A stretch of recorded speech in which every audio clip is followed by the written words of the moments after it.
My lovely paratha. आज कैसे हैं आप लोग? आई होप आप सभी अच्छे होंगे, स्वस्थ होंगे और मेरी स्टोरी लाइन को एंजॉय कर रहे होंगे। जो कोई भी मेरे चैनल पे नए आ रहे हैं, प्लीज़ मेरे चैनल को लाइक, शेयर, सब्सक्राइब करना मत भूलिएगा। और अगर आप लोगों को मेरी स्टोरी लाइन और उसके प्लॉट्स पसंद आते हैं तो प्लीज़ मुझे कमेंट्स करके अप्रिशिएट करना भी मत भूलिएगा। तो जैसा कि लास्ट पार्ट में हम लोगों ने देखा कि विंग उसके लिए कॉफ़ी बना के लाता है और वांगजी फ़ोन पर गुस्से से किसी पे चिल्ला रहा होता है, जिसके बाद वो चिल्लाते हुए जैसे ही पीछे पलटता है वो विंग से जाके टकरा जाता है और विंग के हाथ में लगा हुआ कॉफ़ी का मग नीचे गिर जाता है। सारी कॉफ़ी तो नीचे गिर गई थी, बट फिर भी हल्का सा उसके हाथों के ऊपर आ गया था, जिस कारण से विंग कहता आह। और जैसे ही वांगजी का ध्यान जाता है वो अपना फ़ोन फेंक देता है और विंग को तानता हुआ लेके आता है वॉशरूम में। सबसे पहले उसके हाथों के ऊपर ठंडा पानी अप्लाई करता है, जिस वजह से उसको थोड़ी जलन हो रही थी। तो वांगजी को कोट को वो ग्रैब कर लेता है। वांगजी फिर उसको बाहर लेके आता है, फिर टुस्से से जब साफ़ करता है तो उसको टैप टैप करके पोंछ भी रहा होता है और मुंह से फूंक मार रहा होता है। तो थोड़ी देर के लिए तो विंग को जलन जैसा फील हो रहा था, बट जब थोड़ी देर बाद उसे ध्यान जाता है कि किस तरह से वांगजी ने इस बार उस पर चिल्लाया नहीं है, ओनली फॉर वो उसको फूंक कर रहा है और बहुत ही प्यार से, जेंटल तरीके से, और वो परेशान भी लग रहा है उसके लिए। विंग को आश्चर्य हो रहा था, क्या ये डेविल सुधर गया? ये मुझे हर्ट नहीं करने वाला? क्या ये मुझे टर्टल टर्टल नहीं बोलने वाला? या फिर मुझे चिल्लाने वाला नहीं है? बहुत सारी बातें विंग के दिमाग में चल रही थी। वांगजी उठ के जाता है और उसी सेल्फ में एक कैबिनेट में फर्स्ट एड किट रखा हुआ था, वो उसे उठा कर लाता है और उसके ऊपर से वो अप्लाई करना शुरू कर देता है। उसके बाद फूंकते हुए विंग की तरफ देखता है, जो कि विंग बड़े ही गौर से स्माइल देते हुए वांगजी को ही देख रहा होता है। वांगजी अपने सख्त लहजे में उससे कहता है, अगर तुम्हारा मुस्कुराने से जी ना भरा हो तो इस पे 2 बार और क्रीम अप्लाई करते रहना, ठीक है ना? और इतना बोल करके वांगजी वहाँ से जाने लगता है। विंग उठते ही कहता है, जब उसे रियलाइज़ होता है कि वो तो उसको देखने में इतना खो गया कि वो भूल ही गया है, तो वो खड़ा होता है और कहता है थैंक यू। वांगजी सिर्फ एक नज़र उसको पलट के देखता है और बाहर जाते हुए कहता है, यहाँ से बाहर मत जाना, अगर तुम यहाँ से भागे ना तो मैं तुम्हें छोड़ूंगा नहीं, देख लेना। और इतना बोल करके वो वहाँ से चला जाता है। विंग जो कि बहुत ज़्यादा खुश था अभी फ़िलहाल से, और वो बाहर आकर के गार्डन एरिया में, जहाँ पे बहुत सारे रैबिट्स थे, बहुत सारे बतख थे, और तो और वहाँ पे वांगजी के फॉर्म, वो जो कि एक फार्म हाउस टाइप था, तो वहाँ पे अगल बगल में बहुत सारे खेत थे और वो बड़ा सा बेला था जहाँ अभी विंग रहता था। उसे ऐसी जगह लाके पटक दिया था कि ओनली फॉर वहाँ से एक सिंगल रास्ता जाता है, जो कई किलोमीटर दूर जाने के बाद हाईवे से वो कनेक्ट होता था। और विंग अगर भागता भी ना तो वहाँ के रहने वाले लोग उसे पकड़ के वापस से उस विला में लाके पटक देते। तो विंग बाहर आता है, उन बतखों के पीछे भागता है, उन खरगोशों के पीछे भागता है और गाना गा रहा होता है और वो बहुत ज़्यादा खुश होता है। वांगजी जो कि अपनी कार में बैठ के जा रहा होता है, वो ये सारा मंजर ना अपने लैपटॉप में देख रहा होता है और देख के बहुत खुश होता है और स्माइल करते हुए जा रहा था। जब ड्राइवर इस राक्षस को स्माइल करते हुए देखता है तो वो अपने मन में कहता है, अब क्या हो गया? ये स्माइल क्यों कर रहा है? हे भगवान, कहीं किसी का कत्ल करते तो नहीं जा रहा है ना? और वैसे भी ये स्माइल क्यों कर रहा है? ओ हे भगवान, जिसके बारे में भी ये सोच रहा है ना राक्षस, उससे बचा के रखना है इसको। वो ऐसे सोच रहा था, कार चला रहा होता है। वांगजी को जब फील होता है कि कोई उसे देख रहा है तो वो आगे मुड़ते हुए कहता है, काका कार अच्छे से ड्राइव कीजिए वरना एक्सीडेंट हो जाएगा। ड्राइवर काका भी हमारे अच्छे से ऐसा बोल करके कार चलाना शुरू कर देते हैं। उसके बाद वो ऑफिस आ जाता है, सब कुछ कर रहा होता है, तभी वहाँ पे कुछ बॉडीगार्ड के चिल्लाने की आवाज़ सुनता है। वो जब तक बाहर उठ के आता तब तक जियांगजिंग अंदर आ चुका था और गन तानते हुए अपने लोगों के साथ आया था और उसके साथ बहुत सारे लोग थे। हालांकि वांगजी खुद एक अंडरवर्ल्ड किंग है, पर अभी तो फिलहाल वो ऑफिस में था ना, इसी वजह से वो ज़्यादा कुछ एक्ट कर नहीं पा रहा था। तो वो अपनी जगह पे वापस से किंग स्टाइल में बैठ जाता है। उसके ऑफिस का कलर भी बड़ा अजीब था, रेड में ब्लैक मिक्स था, इस वजह से वहाँ का वाइब्स ही अलग ही आते थे। जियांगजिंग भी उसके सामने कुर्सी पर बैठा हुआ था और अपने चिन को सहलाते हुए कहता है, तो तुम्हें वो मिल गया ना, अब उसे पकड़ो, उसे उगलवाओ और मेरे भाई को मेरे हवाले करो। इतना सुनना हुआ ही था कि वांगजी उसके हाथों की मुट्ठियाँ कस गई हुई थी और वो कहता है वो मेरा हस्बैंड है तो वो मुझे छोड़कर तो कहीं नहीं जाएगा। जियांग जंग एक हाथ टेबल पर मारते हुए कहता है तुमसे किसने कहा था उस छोटे से बच्चे से शादी करने के लिए? हाँ, खुद को देखा है और उसे देखा है, तुम तो उसके अंकल जैसे लगते हो। उस छोटे से बच्चे से शादी करने से पहले तुमने सोचा नहीं था? हाँ, मैं ये शादी को नहीं मानता। ज़बरदस्ती की हुई शादी ज़बरदस्ती ही कहलाती है। इसीलिए मेरे भाई को छोड़ो और अपनी लाइफ में खुश रहो। वांगजी कहता है मैं सोच के बताऊंगा, और वैसे भी वो मेरा हस्बैंड है तो उसे कहाँ रहना चाहिए कहाँ नहीं मुझे नहीं पता। इसीलिए तुम मुझे मत सिखाओ, ठीक है ना? मुझे अच्छे से पता है, इसीलिए तुम मुझे मत सिखाओ। जियांग जंग कहता है देखो, हम दोनों एक दूसरे के दुश्मन नहीं हैं। हम सब साथ मिलकर काम करते हैं और अपने काम को बढ़ाते हैं। क्यों पंगे ले रहे हो, वरना मैं तुम्हें मार डालूंगा। इतना बोल करके वो रिवॉल्वर ना वांगजी के ऊपर ताने हुए था। तभी वहाँ सीचन आते हुए कहते हैं mister Jiang please calm down. आपका भाई जहाँ भी है वो बिल्कुल सही सलामत है। मेरा भाई ऐसे ही किसी को नहीं मारता है बेवजह। आपको चिंता करने की ज़रूरत नहीं है। जियांग जंग उठता है और सीजन के कॉलर पकड़ते हुए कहता है तुम्हें बहुत ज़्यादा जल्द मच रही है ना? अपने भाई को बोलो, हाँ अपने भाई को बोलो ना कि वो मेरे भाई को छोड़ दे। तुम्हारे डैड के साथ कुछ भी हुआ या तुम्हारे भाई के साथ जो कुछ भी हुआ, मैंने बोला है ना कि मेरे भाई के सबसे कुछ भी लेना देना है। वो छोटा सा बच्चा, उसे तो पता तक नहीं है ये सब होता क्या है, और ये उसे अपना हस्बैंड कह रहा है। बच्चे से शादी की जाती है क्या? हाँ, मैंने उसे वहाँ भेजा था मस्ती करने के लिए। मुझे नहीं पता था कि उसकी लाइफ की सबसे बड़ी गलती होगी वो वहाँ जाना उसके लिए। अपने भाई को बोलो उसे वापस करने के लिए, वरना मैं लाशों की ढेर बिछा दूंगा और मैं खुद अगर नहीं माने ना तो मैं तुम्हारे छोटे वाले भाई को मार डालूंगा। इतना बोलना हुआ ही था तो वांगजी कहता है आँख के बदले आँख, जान के बदले जान। अगर तुम्हें तुम्हारा भाई चाहिए तो तुम्हें कॉम्पोसिएट करना पड़ेगा। जियांग जंग झल्लाते हुए कहता है तो मैं पूछ रहा हूँ ना कि मुझे क्या कॉम्पोसिएट करना है? हाँ, वांगजी कहता है तुम्हें मेरे भाई से शादी करनी होगी।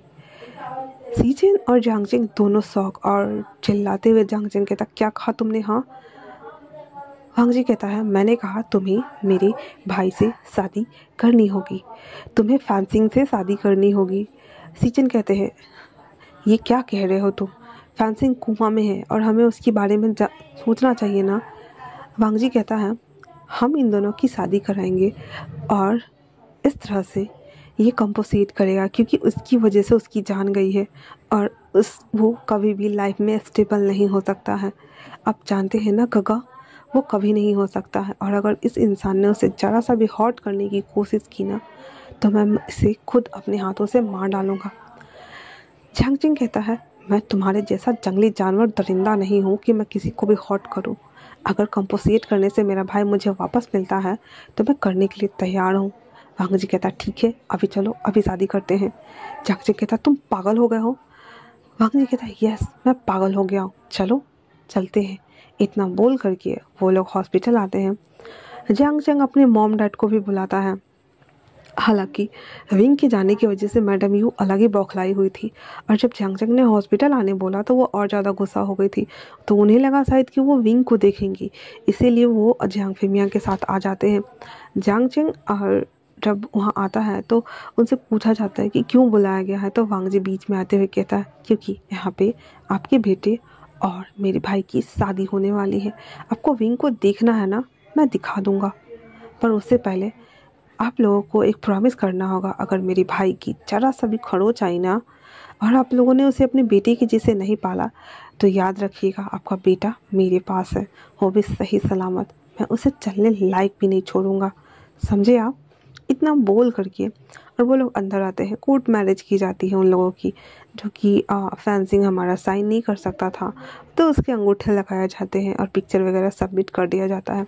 तो लीगली जियांग जंग फैंसिंग से शादी कर चुका था और इसी वजह से वो दांत पीसते हुए कहता है अब मुझे मेरे भाई से मिलना है। वांगजी कहता है ठीक है चलो।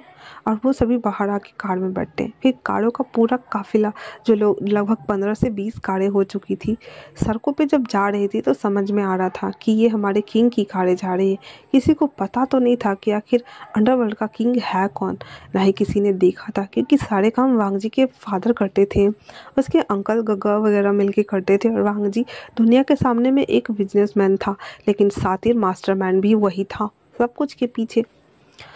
वो कार पूरा उस एरिया में आता है जहाँ विंग उस बिला में था। जब विंग कारों की आवाज़ सुनता है, जो कि एक के बाद एक कार आई जा रही थी, तो वो बाहर में अभी भी गार्डन में खेल रहा था और कीचड़ से पूरा सना हुआ था, क्योंकि वो बत्तख और रैबिट को पकड़ पकड़ के खेल रहा था, जिस चक्कर में वो वहाँ गिर गया था। और एक दो रैबिट को उसमें जाने से रोकने के लिए वो उसे बचा रहा होता है और उसके साथ खेल रहा होता है।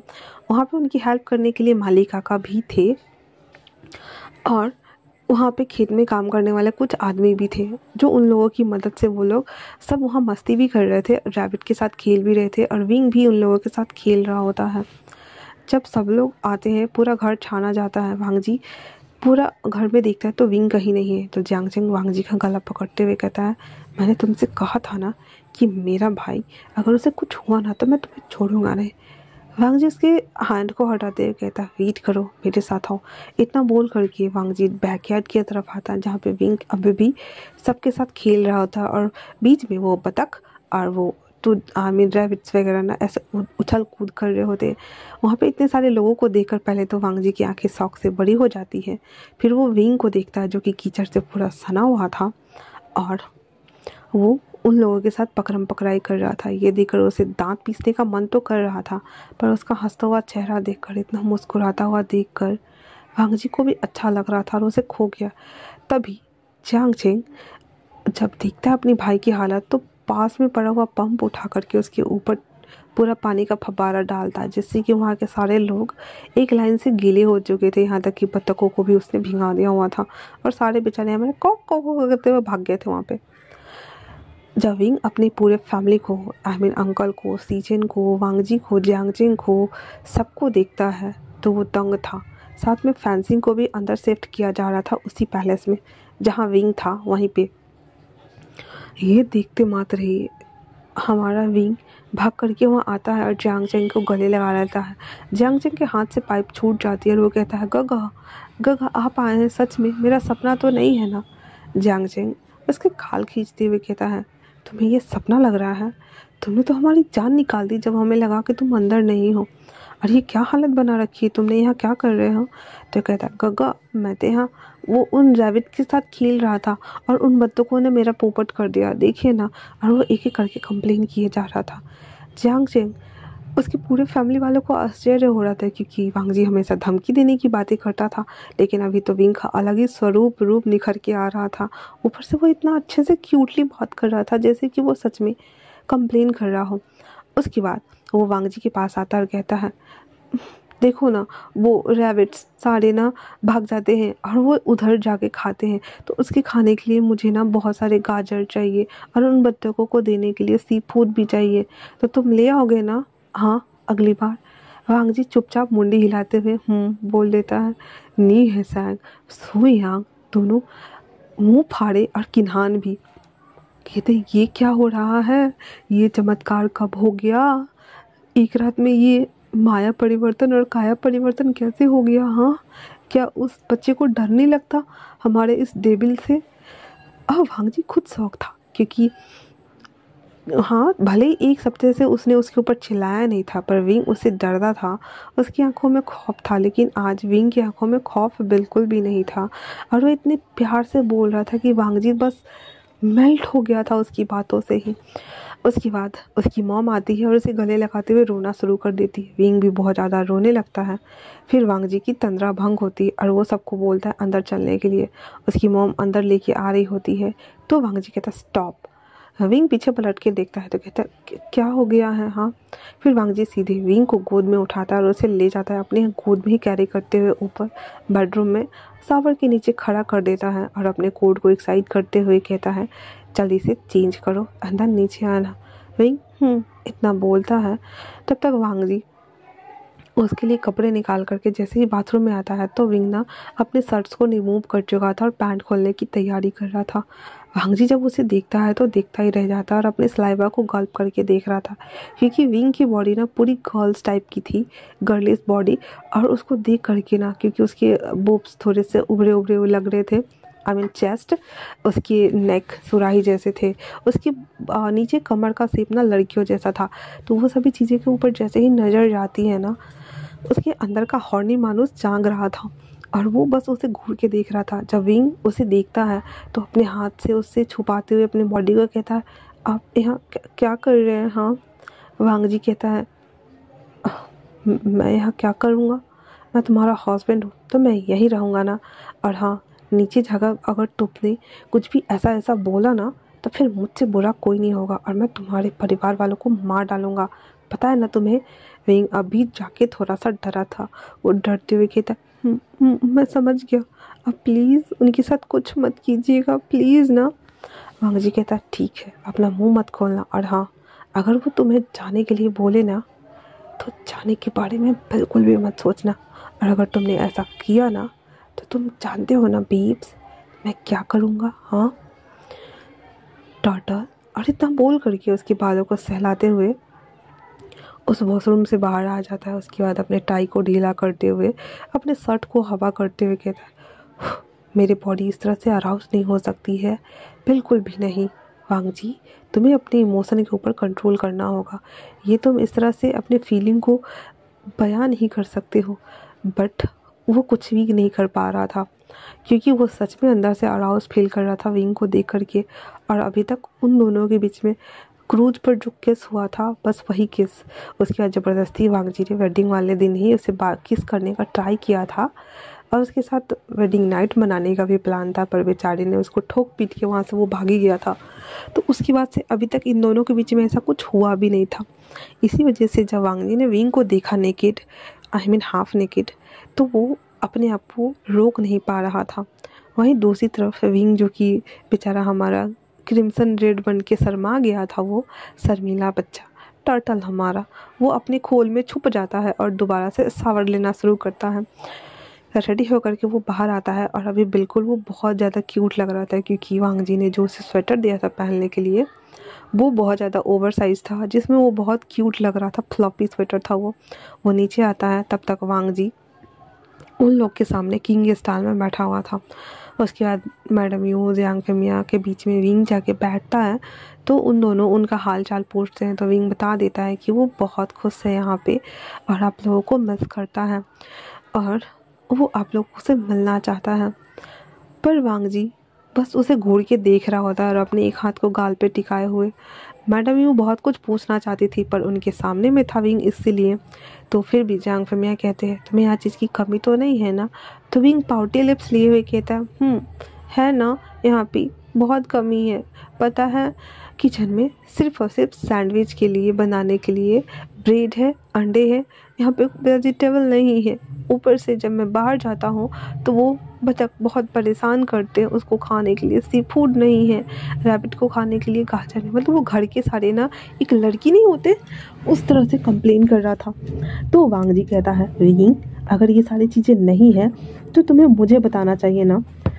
विंग वहाँ से उठता है और वांगजी के बगल में जाके उसकी थाई के ऊपर अपने हाथ को रखता है। बेचारा हमारा वांगजी खुद ही शौक में पहुँच गया था।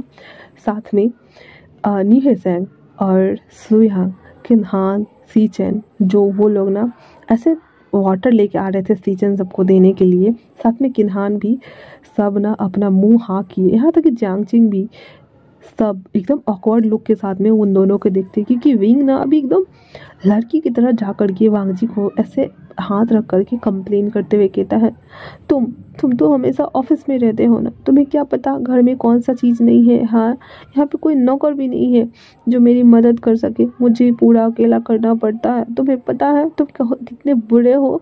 हाँ, और ऊपर से सारे रैबिट्स पता नहीं कैसे जिंदा रहते हैं घास फूस खा करके, उनके लिए तो कुछ है भी नहीं। और ये कर्टन्स वगैरह देखो कितने गंदे हो गए हैं, इन्हें भी तो चेंज करना होगा ना। किचन में प्रॉपर चाय की वैरायटी नहीं है जो मैं तुम्हें बना के दे सकूँ। एक ब्लैक कॉफ़ी है, तुम्हें पता है मुझे ब्लैक कॉफ़ी बिल्कुल पसंद नहीं आती है। और ऊपर से ये तुम्हारे नखरे रहते हैं, नमक कहाँ है, नमक कहाँ है, नमक भी ख़त्म हो गया है, अभी मैं क्या करूँ, हाँ बताओ मुझे। ऐसे वो एक के बाद एक लिस्ट ना वांग जी को सुनाया जा रहा था। मेयोनीज नहीं है, सॉस नहीं है, पास्ता नहीं है, ये नहीं है, वो नहीं। बेचारे सभी को सदमा लग गया था और मिनी हार्ट अटैक आने ही वाला था, यहाँ तक कि वांग जी को भी। फिर वांग जी एकदम जब देखता है सब लोग उसको ऐसी अकवर्ड नज़रों से देख रहे हैं, तो वो सीधे ना विंग के मुंह पे हाथ रख देता है और कहता है चुप रहो, कितना बोलते हो तो, मैंने बोला था ना। विंग कहता वांग जी कहता है उसके पास झुकते हुए, अगर तुम चुप नहीं हुए ना तो मैं सबके सामने तुम्हें किस कर लूँगा। बेचारा भाई साहब हमारा विंग अपने सलाइबा को गल्प करता है और वो कहता है। फिर वांग जी धीरे से अपने हैंड रिमूव करता है उसके माउथ के ऊपर से, कहता है गुड बॉय। उसके बाद वो कहता है मेरा हो गया, अब मुझे कुछ नहीं बताना। उसकी मॉम उसके पास अपने पास बुलाते हुए कहती है बेटा तुम ठीक हो ना, तुम्हारे सर पे चोट तो नहीं लगी ना, तुम्हें पता है हम कौन हैं। हाँ। विंग कहता मॉम, आप मॉम हो, मैं जानती हूँ, बाबा माँ से बोलिए ना, वो मेरी टांग खिंचाई कर रहे हैं। जियांग चिंग कहता है क्या तुम्हें हमारे साथ नहीं चलना है विंग। तो विंग बड़े ही पोलाइट वे में जवाब देते हुए कहता है गग्गा चिंग गग्गा, शादी के बाद कोई अपने हस्बैंड के घर को छोड़ के जाता है क्या। नहीं ना, वैसे भी मैं अपने हस्बैंड के साथ रहना चाहता हूँ। और वो वांग जी की तरफ बहुत प्यार से देखता है। हाय हमारा वांग जी दिल हार गया इसके सामने। अब तो वो उसके ये क्यूटनेस को देख करके ना अब उसके ऊपर गुस्सा भी नहीं आ रहा था उसे, उसका दिल ना एकदम तार तार हुए जा रहा था। तो जियांग आगे कहता है तुम्हें एक बात बतानी थी। अभी तुमने देखा यहाँ पे किसी को शिफ्ट किया गया, वो वांग जी का भाई है और उससे मेरी शादी हुई है। तो जियांग की बात सुनकर विंग कहता है काका सच में आपने शादी कर ली। मैंने मिस कर दिया ना, सब मुझे मिस करने को क्यों करते हो आप लोग ऐसा। हाँ मैंने देखा भी नहीं, सब लोग आप लोग मुझसे प्यार नहीं करते। और इतना बोल के वो रोना शुरू कर देता है। तो वांग जी और जियांग दोनों एक साथ उठ के आते हैं उसको चुप कराने के लिए। ये मंजर सब देख के ना सबको मिनी हार्ट अटैक आ रहा था। जियांग तो उसके लिए क्रेजी था ही था भाई होने के नाते। वांग जी अपने हस्बैंड को चुप कराने आ रहा था। सीचन को भयंकर सदमा लग रहा था और वो बेहोश होते होते तो किन्हान उसको संभालते हुए कहते सर संभल जाइए, ये सच में हम लोगों को हार्ट अटैक दे के मानेंगे सर। सीचन कहता है एग्जैक्टली, मेरा भाई और अपने हस्बैंड को संभाल रहा है, मुझे लगा नहीं था। इसीलिए आजकल इसका मूड अच्छा रहता है। हाँ पर उन्हें पता चल जाएगा कि जब विंग ऐसा खाना बनाता है तो कैसा लगता है। फिर विंग को वांग जी चुप कराते हुए कहता है तुम्हें नहीं लगता कि तुम्हें इन लोगों के लिए कुछ अच्छा बनाना चाहिए। तो विंग कहता है हाँ मैं तो भूल गया था, मम्मा डैडा मैंने खाना बनाना सीख लिया है, आप लोग प्लीज़ यहीं रुकिए, मैं आप लोगों के लिए खाने के लिए कुछ बना के लाता हूँ। इतना बोलकर वो किचन में भाग जाता है। नीहे सेन कहता है मैं हेल्प करा देता हूँ सर। तो वांग जी उसको घूर के देखता है। तो नीहे सेन कहता है सर मैं दूर से हेल्प कराऊंगा, दूर से। इतना बोलकर वो चला जाता है। सीचन भी किचन में आ जाते हैं और यहाँ पे इतने सारे लोग बैठ गए थे। उसके बाद वांग जी वापस से अपनी जगह पर बैठते हुए कहता है तो तुम्हें पता है ना, हाँ तुम आज से मैरिड हो और मेरा भाई यहाँ शिफ्ट हुआ है, इसका ये मतलब नहीं है कि तुम उसे हार्म करोगे।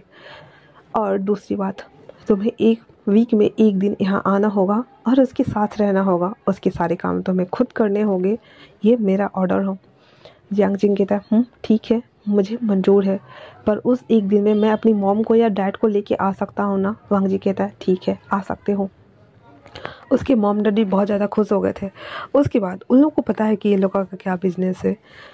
थोड़ी देर वो लोग ऐसी बातें करते हैं और कुछ पर्सनल इशू था उन लोगों को, वो लोग क्लियर आउट करने का कोशिश करते हैं। तो सीचन दोबारा से जियांग चिंग दोबारा से कहता है तो मैंने उन्हें दे दिया ना तुम्हें, अब तुम उसके साथ जो चाहो वो करो और उससे उगलवाओ, पूछो उससे, वो हमारे वजह से नहीं हुआ था, सब तुम्हें वो बता देगा, ठीक है ना। वांग जी कहता ठीक है। तभी नीहे सेंग आके बोलता है हम लोगों ने खाना बना लिया है, प्लीज़ आइए। बड़ा सा डाइनिंग एरिया था, सभी लोग आके बैठे हुए थे। विंग वो जो खाना बनाया हुआ था उस पर ढक्कन पड़ा हुआ था। वांग जी को तो खाने की आदत हो चुकी थी, पर उसकी मम्मा और उसके डैडा ना थोड़े डर रहे थे। तो विंग एक्साइटेड होते हुए कहता है मम्मा आपको मेरे हाथ का नहीं खाना क्या। और वो ऐसे बोल के जैसे ही हटाने वाला होता है ना, तो उसकी मम्मा कहती हाँ हाँ क्यों नहीं बेटा, तुम रहने दो, बैठो हम लेते हैं। इतना बोलना हुआ ही था तो वांग जी कहता है आपका बेटा खाना। पर उससे पहले विंग उसके सारे ढक्कन हटा चुका था और खाना देखने में सच में अच्छा लग रहा था। इतने दिनों में विंग धीरे धीरे करके 2 बार 3 बार बना कर ट्राई करके भीगता जाता और बनाता जाता। अच्छा लग रहा था देखने में, तो देखने मात्र ही सबकी आंखें फटी की फटी रह गई थी। और सीचन ने और नी हिसांग ने भी तो हेल्प की थी। उसके बाद सीजन कहते हैं आप लोग ट्राई तो कीजिए, उसके बाद अपना शॉकिंग एक्सप्रेशन दीजिएगा। फिर सब लोग थोड़ा थोड़ा सा लेके स्टार्ट करते खाना। सीजन वगैरह ने भी अपने प्लेट में निकाल लिया हुआ था और विंग सबका वेट कर रहा था रिप्लाई सुनने के लिए। वांग जी खाता है तो उसको नमक वगैरह सब कुछ प्रॉपर लग रहा था, क्योंकि सीजन ने हेल्प की हुई थी इसी वजह से। और जब उसकी मम्मा पापा खाते हैं तो वो शौक, तो वो रोते हुए कहते हैं मैडम यू विंग से, ये तुमने बनाया है विंग? तो विंग कहता वैसे तो मैंने बनाया है, पर गग्गा ने मेरी हेल्प करवाई है, और कह सकते हैं कि हमने और गग्गा ने मिल के बनाया है मॉम। उसकी ऐसी बातें सुनकर ना मैडम यू बहुत ज़्यादा सन्टी हो गई थी। उठकर अपने बेटे को गले लगाते हुए कहती है मुझे नहीं पता था मेरा बेटा इतना अच्छा कुक है। मेरा बेटा सब कुछ सीख गया मम्मा से दूर रह के। मम्मा बॉय आज हस्बैंड बॉय हो गया है ना। विंग को भी रोना आ रहा था। हाँ, स्टार्टिंग में उसे वांगनी ने बहुत परेशान किया था, बट अभी पिछले 1 सप्ताह से उसे कुछ भी नहीं सुनाया है। ऊपर से उसने कई बार उसको ऑइंटमेंट अप्लाई करके दिया है, क्योंकि विंग कहीं ना कहीं जाके तोड़फोड़ मचा के आ ही जाता था और अपने आप को हार्म करके। इसी वजह से वो वांग जी को घूर घूर के देख रहा था, जो चुपचाप मुंडी नीचे करके खा रहा था। उसे इतना अच्छा लग रहा था खाना कि वो सच में ना जल्दी जल्दी से सब फिनिश कर रहा था। और उसके बाद फिर सभी बैठ गए, सभी खाने लगे थे। वांग जी का एक बार तब तक हो चुका था और वो दूसरी बार लेके खा रहा होता है। सीजन को भी अच्छा लग रहा था, चलो उसके भाई की टेस्ट तो बदली। वो इतने प्यार से जो खा रहा था। खाना वाना हाथ जाने के बाद सभी का एक बार और भरत मिलाप होता है और वहाँ से सभी जा चुके होते हैं। उसके बाद वांग जी अपनी गगो को भी ऐसे गले लगाता है, तो उसके भाई बोलते हैं सीचन वांग जी अपने हस्बैंड का ख्याल रखना, ठीक है ना? वांग जी बोलता है गगा प्लीज़। ये सब बस उसका नाटक था उनकी फैमिली वालों के सामने में। तो सीचन कहते हैं नहीं, वो नाटक नहीं था वांग जी, वो रियल था, तुम्हें ही गलत फहमी हो रही है। तो वांग जी कहता है गगा प्लीज़, मैं समझ गया। उसके बाद किन्हान को बोलते हैं कि जाओ गगो को छोड़ के आओ, और इसके साथ 2 गाड़ी बॉडीगार्ड की भी भेजी जाती है। उसके बाद वांग जी सुयांग और निहसंग से कहता है जो कुछ भी देखो ग्रॉसरी का सामान होता है ना, सभी कुछ यहाँ पे डिपॉजिट करवाओ जाओ। और इतना बोलकर वो अंदर चला जाता है। और निहसंग कहता है ब्रो, ऐसा नहीं लग रहा कि सच में हमारे बॉस अपना गृहस्थ आश्रम शुरू कर रहे हैं? हाँ, द डेविल लान वांग जी, मना घर का पति नहीं, जोड़ू का गुलाम, ऐसे वाले टाइटल कैसे अच्छे लगेंगे। सो यांग और निहेसंग दोनों हंस रहे थे, तो वांग जी पीछे पलटते हुए कहता है तुम लोग जा रहे हो या फिर? और वो गन की तरफ इशारा कर रहा था। दोनों बेचारे हमारे 9 2 11 हो जाते हैं।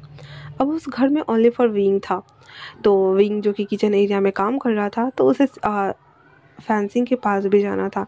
लेकिन वो जब विंग को देखता है शिद्दत के साथ सभी प्लेट के साथ फाइटिंग करते हुए, तो वांग जी उसके पीछे धीरे धीरे अपने कदमों को बढ़ाते हुए वहाँ आ जाता है। वांग जी ना जिस तरह विंग ने अभी झुक के काम कर रहा था ना, वो बाथरूम वाला सीन उसके दिमाग में आ रहा था। बढ़ते बढ़ते वो उसके करीब कब चला गया उसे पता ही नहीं चला। और वो वांग जी सीधे जा कर के विंग के बैक से हग कर लेता है। उसके चेस्ट पे एक हाथ था।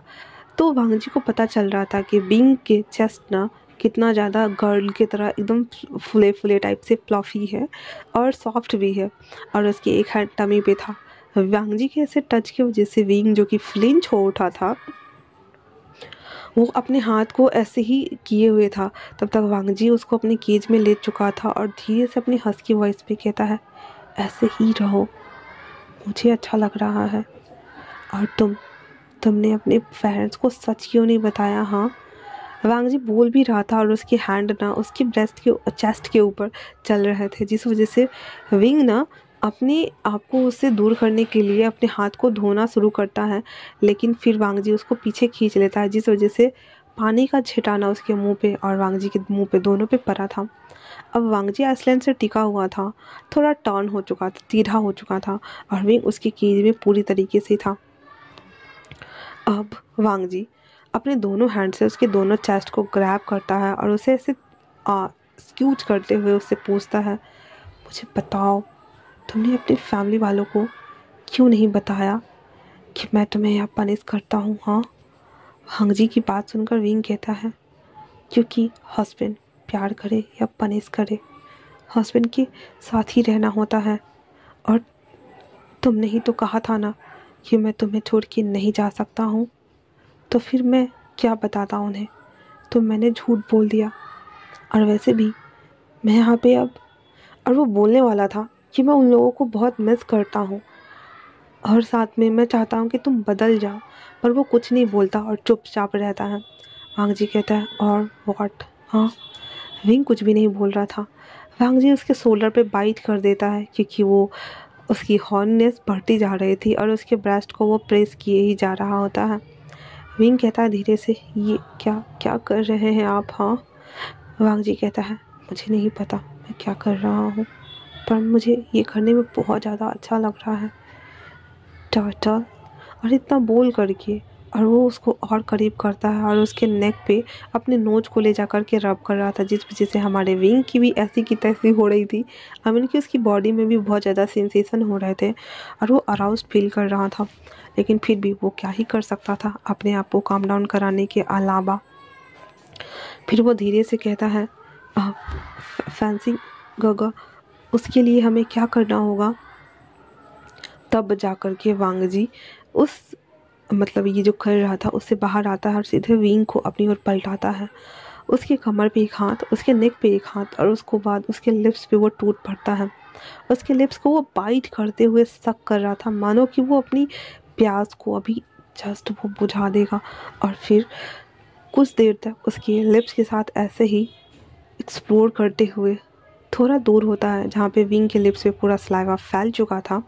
उसके अपने थंब से क्लीन करते हुए कहता है, तुम्हें उनकी भी हेल्प करनी है और ये तुम्हारी पनिशमेंट है, समझे तुम? और इतना बोल करके विंग को ऐसी हालत में छोड़ करके वो अपने कमरे में चला जाता है। विंग को समझ नहीं आ रहा था कि ये इंसान अभी जस्ट उसके साथ ये सब कुछ किया और अभी उसे क्या हुआ। तो ये जानने के लिए विंग भी उसके पीछे पीछे कमरे में आता है। तब तक वांग जी वॉशरूम में चला जा चुका था। वांग जी जल्दी जल्दी से अपने कपड़े को रिमूव करता है और अपनी हार्डी को बाहर निकाल करके उसे स्टॉक करना शुरू कर देता है। विंग जो कि डोर ओपन करने के लिए उस पर नॉक करने वाला था, तभी उसे सुनाई देती है कि वांग जी अंदर में मॉर्निंग साउंड्स निकाल रहा है। तो वो समझ गया कि वांग जी क्या कर रहा होगा। वांग जी के चेहरे वांग जी की सी साउंड सुनकर विंग जोर से ही लग जाता है और कहता है, अगर ये सब करना ही था तो। और फिर वो इतना बोलकर चुप हो जाता है और अंदर से बहुत ही ज़्यादा लाउड वांग जी की मॉर्निंग साउंड सुनाई दे रही थी। विंग भी जो कि जब बहुत ज़्यादा अराउज हो चुका था, वो अपने हैंड को पैंट के अंदर करता है एंड देन अपने हार्डी को वो ऐसे ही प्रेस कर रहा होता है। वांग जी की साउंड विंग को भी क्रेजी कर रही थी और वो उसी तरह से उसी पोजीशन में अपने आप को भी प्लेजर फील कराना शुरू करता है। उसके एक पैर दूसरे पैर के ऊपर चढ़े हुए थे और दोनों एक दूसरे को मसल रहे थे। उसके लिप्स सूख रहे थे, उसका गला सूख रहा था, क्योंकि वांग जी इतनी लाउडली अपनी हार्डी को स्टॉक कर रहा था, मानो कि वो अपना पूरा गुस्सा, फ्रस्ट्रेशन सब कुछ निकाल रहा था। साफ साफ आवाज़ विंग के कानों में आ रही थी और विंग जो कि वो भी क्रेजी हो रहा था। जब वांग जी रिलीज होता है तो कुछ समय बाद विंग भी रिलीज हो जाता है। फिर जब वो देखता है कि उस सेट वो रिलीज हो गया है, वो वहाँ से भागता है किचन की तरफ और जल्दी से टिश्यू निकाल के और अपने हैंड को क्लीन करता है। फिर सारे पैंट वैंट में जो लगा था खोल के क्लीन करता है और उसे डस्टबिन में फेंक करके अच्छे से अपने कपड़ों को सेट करने के बाद वो वांग जी के आने का वेट कर रहा होता है, ताकि वो उसे बता सके कि वो नॉर्मल है। और वांग जी का भी लगभग 15 से 20 मिनट के बाद जब वो आ गया था, तब तक विंग ना सारे कटलरी वगैरह को क्लीन करके किचन में एडजस्ट कर चुका था। तो वांग जी विंग्स के पास आके एकदम नॉर्मल और गुस्से वाले टोन में कहता है, चलो हमें फैंसिंग के पास जाना है, मैं तुम्हें बता दूँ उसके साथ क्या करना है तुम्हें। विंग भी हाँ में पोलाइट वे में सर हिला देता है। फिर वांग जी आगे चलता है और विंग उसके पीछे पीछे खड़ा होता है। फैंसिंग के कमरे में आने के बाद वांग जी क्या बोलते हैं उसको, विंग को बोलता है कि तुम्हें इसके कपड़े चेंज करने हैं, इस पर स्पॉन्ज बाथ देना है और इस पर पूरा प्रिस्क्रिप्शन पे ना दवाई का पूरा मेन्यू लिखा हुआ है। इस हिसाब से तुम्हें इसके बॉटल्स के अंदर दवाई इंजेक्ट करने हैं, समझ गए ना? और अगर गड़बड़ हुई तो मैं तुम्हें मार डालूँगा। और एक दिन जब तुम्हारा भाई आएगा तो ये सारे काम उसे सिखा देना, उसे भी करना होगा, समझे तुम? तो विंग अपना हाँ में सर हिला देता है। उतना बोल करके फैंसिंग के पास वांगजी बैठ जाता है और उसके कान में धीरे से कहता है, तुम्हें पता है तुम्हारी आज शादी हो गई है और आज से तुम भी शादीशुदा हो। तुम्हें अब कोई कुछ नहीं कहेगा मेरे भाई, तुम बहुत जल्दी ठीक हो जाओगे और हमारे साथ रहोगे। और वो विंग की तरफ देखते हुए कहता है, ये मेरा हस्बैंड है, ये तुम्हारी देखभाल करेगा और तुम्हारी कंपनी बनेगा, ठीक है ना? इतना बोल करके वांगजी विंग को घूरता है और फिर विंग को वो बाहर लेके आ जाता है और कहता है, जैसा मैंने समझा दिया है वो सब कर लोगे ना तुम? विंग कहता है, मुझे पनिशमेंट मिली है तो मुझे तो करना पड़ेगा ही ना। वांगजी उसको देखते हुए घूरते हुए कहता है, हाँ तुम्हारी यही सज़ा है, तुम्हारे भाई की वजह से। विंग चुपचाप मुंडी ना हाँ में हिला रहा था। उसके बाद वो वहाँ से जाने लगता है। फिर जाते जाते कहता, वो मैंने ग्रॉसरी का सारा सामान लाने को बोल दिया है, तो अपने पेरेंट्स के सामने नेक्स्ट टाइम ऐसे कंप्लेन मत करना जैसे कि तुम्हारा पति कुछ ला के देता ही नहीं है, ओके ना टर्टल? इतना बोलकर वो वहाँ से चला जाता है। उसके जाते ही विंग को हंसी छूट जाती है और कहती है, ओह मेरी बातों को इतना जल्दी मान गए, मुझे लगा नहीं था।